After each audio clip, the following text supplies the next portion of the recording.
नमस्कार, मैं हूं विवेक शास्त्री और आप देख रहे हैं हमारा नया सेगमेंट भाग्य चक्र। इस नए सेगमेंट के माध्यम से हम आपको समय समय पर ज्योतिष से जुड़ी हुई जानकारियां प्रदान करते रहेंगे और साथ ही साथ इसी सेगमेंट में आपका भाग्य क्या होगा, आगे का भविष्य कैसा होगा, इस प्रकार के आपके सवालों के जवाब भी आपको प्रदान किए जाएंगे।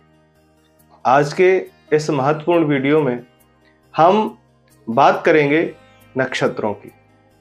नक्षत्रों का निर्माण कैसे हुआ, ज्योतिष में नक्षत्रों का महत्व क्या होता है, साथ ही साथ गंडमूल नक्षत्र क्या होते हैं, इनका क्या प्रभाव होता है, और भी जैसे पंचक नक्षत्र क्या होते हैं, लघु नक्षत्र क्या होते हैं, मूल नक्षत्र क्या होते हैं, चर नक्षत्र क्या होते हैं, मैत्र नक्षत्र क्या होते हैं, अधोमुख नक्षत्र क्या होते हैं, त्रियमुख नक्षत्र क्या होते हैं, मिश्र नक्षत्र क्या होते हैं, इन सारे नक्षत्रों के विषय में हम बात करेंगे।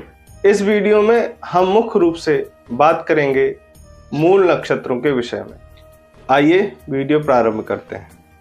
प्राचीन समय में नक्षत्रों का निर्माण कैसे हुआ, ज्योतिष शास्त्र में जो उल्लिखित है वो आपको बताते हैं। जैसे रात्रि में आप आसमान में तारामंडल देखते हैं तो देखते हैं वो तरह तरह की आकृतियों का निर्माण करते हैं, जैसे अश्व, गज, धनुष इत्यादि अनेक प्रकार की आकृतियां आपको समझ में आती हैं। उसी हिसाब से हमारे पूर्वजों ने, ज्योतिषविदों ने इस पूरे तारामंडल को 27 भागों में बांटा है और इन्हीं 27 भागों को हम 27 नक्षत्र कहते हैं। उनमें अश्वनी, भरणी, कृतिका, रोहिणी इत्यादि 27 नक्षत्र होते हैं और उन्हीं नक्षत्रों में 6 मूल नक्षत्र होते हैं, जिसमें 3 मुख्य मूल नक्षत्र होते हैं और 3 उनके सहायक नक्षत्र माने जाते हैं।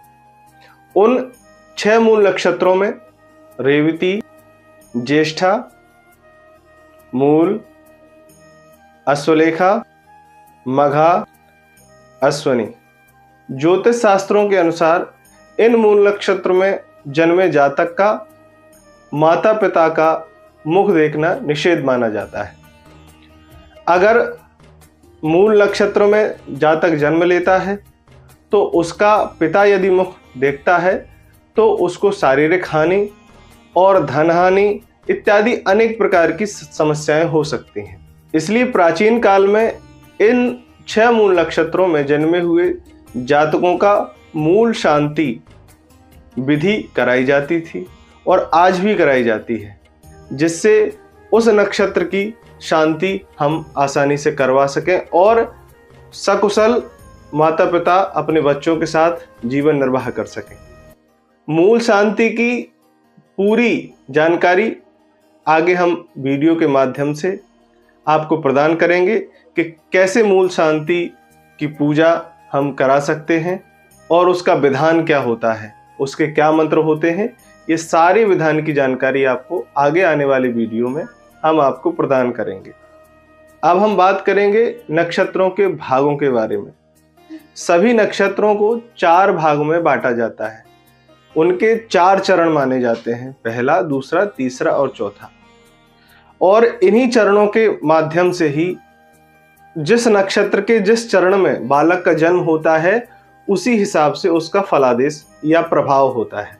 जैसे अश्विनी नक्षत्र के प्रथम चरण में अगर कोई जातक जन्म लेता है, पिता के लिए कष्टकारी माना जाता है, और यदि दूसरे चरण में जन्म लेता है तो सुख की प्राप्ति मानी जाती है, और यदि तीसरे चरण में जातक जन्म लेता है तो वह जातक उच्च पद को प्राप्त करता है, और यदि अश्विनी नक्षत्र के चौथे चरण में कोई जातक जन्म लेता है तो बताया जाता है कि उसको राज सुख मिलेगा।